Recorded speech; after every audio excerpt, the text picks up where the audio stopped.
do presidente Luiz Inácio Lula da Silva, trouxemos aqui no Meio Dia em Brasília o deputado federal Felipe Barros, que já está aqui com a gente. Tudo bem, deputado? Oi, Kiss, tudo bem? Boa tarde. Aliás, bom dia, não almoçamos ainda? É uma alegria estar aqui com vocês mais uma vez. Obrigada, deputado. Obrigada pela gentileza de vir ao Meio Dia em Brasília. Deputado, como é que os congressistas estão vendo esse grande... Parece que é uma grande encenação, né? De um lado tem o Moro, que realmente recebeu ameaças, que está sofrendo aí, a Polícia Federal tem atuado. Do outro tem um presidente que parece que não está levando isso nada a sério. Ele tem olhado a situação com deboche, tem feito comentários como se fosse uma brincadeira, sendo que se fosse o contrário, ele não estaria tão confortável assim, com esse plano aí para matá-lo, se fosse o caso. Como é que o Congresso tem reagido a isso? Olha, Kiss, já respondendo, inclusive, a pergunta retórica feita pelo senador Sérgio Moro no vídeo em que vocês divulgaram há pouco, o Lula não tem decência alguma. Afinal de contas, ele é um bandido, um ladrão, que foi descondenado pelo Supremo Tribunal Federal para ser alçado ao cargo de presidente da República. Portanto, não é possível que a gente espere decência de um bandido. Aliás, essa semana na tribuna da Câmara, eu comentei as inúmeras ligações reveladas pela própria imprensa do PT com o PCC, ex-contador do Lula, que também era o contador do PCC. Nós tivemos a delação do Marcos Valério, em que ele afirma que existe uma relação financeira, inclusive, entre PT e PCC. Nós tivemos o líder da bancada do PT na Câmara de Vereadores de São Paulo, que tem relação com o PCC em lavagem de dinheiro nas empresas de ônibus. Portanto, existe uma ligação umbilical do PCC com o PT. O PT pariu o PCC. Essa é a verdade. Então, nós não estamos lidando com um governo qualquer. Nós estamos lidando com um narcogoverno. É o narcotráfico tomando conta do Estado brasileiro. É isso que nós temos que compreender, inclusive, para sabermos quem estamos combatendo. Essa é a principal função nossa no Congresso Nacional. Sabermos que estamos lidando com um narcogoverno e é o narcotráfico que tem comandado o nosso país através do PT e do Lula. Foi uma bomba no Congresso Nacional as declarações de Lula, porque, veja, nós tivemos nessa semana a declaração do Lula dizendo que ia ferrar, ele usou outro termo, não vou citar aqui, com o Sérgio Moro e disse que estava na presidência para se vingar dessa gente. Essa semana, aquele vídeo do Lula falando sobre isso. No dia seguinte, a deflagração dessa operação da Polícia Federal. A bancada do PT correu à tribuna dizendo que, olha, foi a Polícia Federal do Lula que salvou a vida de Sérgio Moro. E aí, no dia seguinte, o Lula vem a público e diz que não, isso tudo era uma armação do Moro. Então, você veja, não alinharam a mentira dessa vez. Então, a bancada do PT falou uma coisa, o Lula falou outra, o ministro da Justiça falou uma outra coisa, o que demonstra o seguinte, na minha opinião, aquilo que o Lula disse na entrevista, que ele queria ferrar com o Sérgio Moro, na prática, serviria como uma autorização para o PCC dar continuidade a esse plano. Perfeito, deputado. Mais um ponto que eu acho que é interessante a gente lançar a luz aqui e falar sobre isso. O senhor acha que, na verdade, está tendo um plano de vingança do Lula contra o Moro? Ele explicitamente falou isso na entrevista, mas em seguida, após receber a notícia dessa operação da Polícia Federal contra o PCC, ele simplesmente não se importou. Não houve qualquer demonstração de solidariedade, que é o que deveria acontecer nesse caso enquanto presidente. É um plano de vingança mesmo? Sem sombra de dúvidas. Aliás, faz tempo que nós ouvimos nos corredores da Câmara dos Deputados que Lula quer se vingar de Sérgio Moro. Isso é um fato amplamente conhecido por todo o Congresso Nacional. Aliás, até deputados do próprio PT já disseram que Lula guarda um rancor muito grande e que, de fato, quer vingança em relação ao senador Sérgio Moro. Agora, o que aconteceu na Justiça, é importante que se diga, veja, o ex-juiz e hoje senador Sérgio Moro, ele era o juiz da primeira instância. A sentença dele, condenando Lula, teve recurso e o TRF4 concordou com o Sérgio Moro, inclusive aumentou a pena de Lula. Depois foi para o STJ, depois do STJ para o STF. Por que o Lula não guarda rancor de todos eles, só de Sérgio Moro? Por que o Lula não fala dos os ministros do Supremo, do STJ, os desembargadores do TRF4, que todos eles, sem exceção, também concordaram com as sentenças judiciais que condenaram o Lula, e Lula não guarda rancor de nenhum deles, só de Sérgio Moro.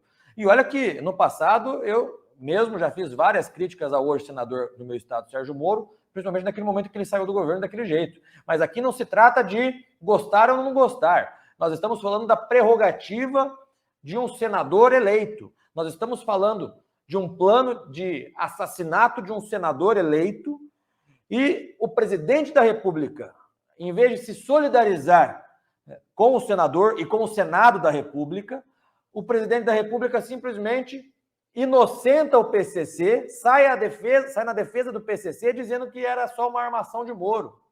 Né? Então, a gravidade disso é muito grande. Houve já pedido de impeachment do presidente Lula sobre isso. Nós estamos avaliando, inclusive, no ano passado, após aquela capa da revista Veja divulgar a delação do Marcos Valério, que colocava a ligação do PT com o PCC, eu havia feito um pedido de CPI. Então, nós estamos avaliando adequar esse pedido de CPI e reapresentar a CPI do narcotráfico, porque nós não podemos continuar vivendo num narco-governo, os narcotraficantes comandando o nosso país. Deputado, o Sérgio Moro voltou a se pronunciar hoje pela manhã contra esse plano do PCC, contra as autoridades, que incluíam ele, inclusive, e as declarações do Lula, e pediu uma resposta de Lula sobre a participação como autor na ADPF 518, junto ao STF, quando tentou derrubar a proibição feita pelo Ministério da Justiça de visitas íntimas às lideranças do PCC, inclusive em presídios federais, que, inclusive, a gente sabe, a gente está acompanhando, que, segundo o próprio PCC, esse ataque, esse possível ataque aí seria justamente por conta da proibição de visitas íntimas. A gente tem um documento aí, ele divulgou hoje no seu Twitter esse documento do PCC, do Partido dos Trabalhadores, do PT, em que eles pedem na ADPF 518 a questão do retorno das visitas íntimas. Qual a sua avaliação sobre esse tema? Olha, esse caso veio à tona há alguns anos atrás, e foi proposta essa ação, salvo engano, pela ONG chamada Anjos da Liberdade, e o PT entra junto com essa ONG, com essa ação no Supremo Tribunal Federal. E aí a imprensa revelou, à época, quem eram os agentes dessa ONG. Basicamente eram os traficantes do PCC, que entraram com essa ação com o apoio, com a ajuda do PT. Né? Então, são os tais dos diálogos cabulosos que aquele grampo da Polícia Federal no traficante Elias revelou. Né? O traficante relatava que com o governo do PT eles tinham diálogos cabulosos, e nesse mesmo grampo eles já falavam mal de Sérgio Moro por conta daquelas transferências que ele, enquanto ministro, realizou. Né, transferindo para presídios de segurança máxima alguns dos principais traficantes dessa organização criminosa. Né? Então, veja, é preciso que a gente se debruce, é preciso que a Câmara dos Deputados e o Senado Federal, a gente investigue a ampla ligação do PT com o PCC. Nós não podemos deixar acontecer aqui aquilo que aconteceu na Colômbia, em que um grupo de narcotráfico, né, as Farc, entraram oficialmente para a política, se transformaram no partido político e até hoje eles vivem nesse narco-estado lá. Nós não podemos deixar que isso aconteça aqui com o nosso país. Né? Então, eu tenho insistido nessa tese da CPI do narcotráfico para que a gente, de fato, consiga desvendar tudo isso. Deputado, tem previsão para a apresentação de algum documento para a instalação dessa CPI? Ou, no caso, ela já está instalada, é isso?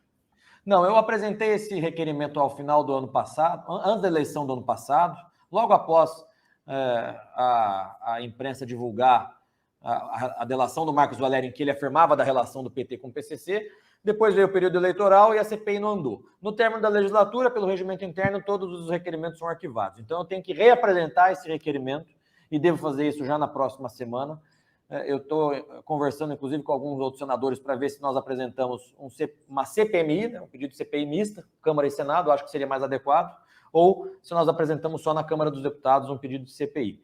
Então, essa semana próxima eu já quero tocar adiante esse pedido para que a gente investigue a ampla ligação de grupos de narcotráfico com autoridades públicas, partidos políticos e até imprensa. Me parece que hoje cedo saiu uma matéria dizendo de um veículo de comunicação ligado à extrema-esquerda que estava relacionado como um dos beneficiários de pagamentos do PCC. Perfeito. Então, a informação aí para você exclusiva do deputado Felipe Barros sobre a apresentação, possivelmente na próxima semana. Ele deve informar para a gente o dia de uma CPI ou CPMI para investigar essa possível ligação do governo com o narcotráfico. Se você está acompanhando a gente, gosta desse programa, não esquece de deixar o seu like aqui, de comentar aqui no chat, é muito importante saber o seu ponto de vista. Lembrando que todos os dias, meio-dia, no Meio Dia em Brasília, aqui no canal do Antagonista, a gente tem esse debate com esse jornalismo independente que é feito aqui pelo Antagonista, pelos nossos profissionais, repórteres. Então, acompanha sempre a gente aqui e ative o sininho para não perder nenhum dos nossos programas. Deputado, para a gente encerrar esse bate-papo, a previsão do ex-presidente Jair Messias Bolsonaro voltar ao Brasil no próximo dia 30 de março, quais são as expectativas e, principalmente, quais são os receios? Olha, a expectativa é muito boa. A população tem nos cobrado, inclusive, a data que o presidente voltaria. Agora, essa data já é tornada pública, né? No dia 30 de março, o presidente pousa em Brasília, aproximadamente 7 horas da manhã, 7h30 aproximadamente. Então, nós estávamos aguardando ansiosamente essa decisão do presidente para que o presidente continue exercendo a sua liderança, dessa vez liderança da oposição, rodar todo o país, fortalecendo o nosso partido, o PL, e orientando toda a oposição, não só na Câmara nem no Senado, mas a própria população. A própria população tem pedido para que o presidente volte, retorne e nos dê esse caminho de esperança que ele sempre trouxe para todos nós. A expectativa é boa, estarei lá, certamente teremos uma boa recepção no aeroporto, como sempre foi as recepções do presidente Bolsonaro. Ele deve, desde logo, voltar a viajar, vai começar pelo Nordeste, mas deve passar por todos os estados aí, ainda nesse primeiro semestre, é isso que nós esperamos. E os nossos receios são advindos basicamente, Kis, da politização do judiciário. Se nós formos analisar o aspecto exclusivamente jurídico, o presidente Bolsonaro não deveria ter qualquer tipo de receio. Mas como nós estamos vivendo um período de ativismo judicial, em que os agentes da lei se comportam como agentes políticos, né, e politizam o judiciário, nós temos receio, é claro, de qualquer uma das ações em trâmite no TSE, através dela seja utilizada para declarar a inelegibilidade do presidente Bolsonaro. Repito, se nós formos analisar a letra da lei, não há qualquer receio. Agora, como nós estamos vivendo um período de ativismo judicial, nós temos o receio, sim, de que agentes da lei se comportem como agentes políticos, como se comportaram, inclusive, no período eleitoral. Basta nós lembrarmos das inúmeras censuras que a campanha do presidente Bolsonaro sofreu. Saiu uma peça publicitária de televisão, alguns minutos posteriores já mandavam tirar, alegando que seria fake news. Hoje estão se comprovando como verdadeiros, né? O presidente Bolsonaro, por exemplo, na campanha dizia da ligação do PT com o ditador Ortega. O que aconteceu recentemente? O Brasil se posicionou favorável a Ortega. Em relação, por exemplo, à questão do aborto, a peça publicitária da campanha falando sobre o apoio do PT à legalização do aborto foi considerada como fake news. Um dos primeiros atos do Lula como presidente foi sair de todos os acordos internacionais que nós havíamos assinado favorável à vida. Então, essa politização do judiciário nos preocupa. Perfeito. E a principal preocupação é o quê? Tornar o ex-presidente inelegível? Inelegível. Exatamente.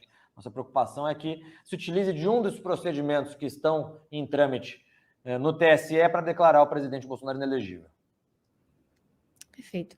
Deputado, obrigada pela gentileza, obrigada por vir a Meio Dia em Brasília, sempre à disposição, sempre com as portas do gabinete abertas aí para vir conversar com a gente. E também o Meio Dia está aqui sempre que quiser conversar e puder trazer um tema novo, inclusive informar para quem está nos assistindo, para os nossos espectadores, detalhes sobre essa CPI ou CPMI que pode vir a ser instalada semana que vem. Obrigada pela gentileza. Obrigado, Kis. Um abraço a você e a todos do Antagonista. Obrigada.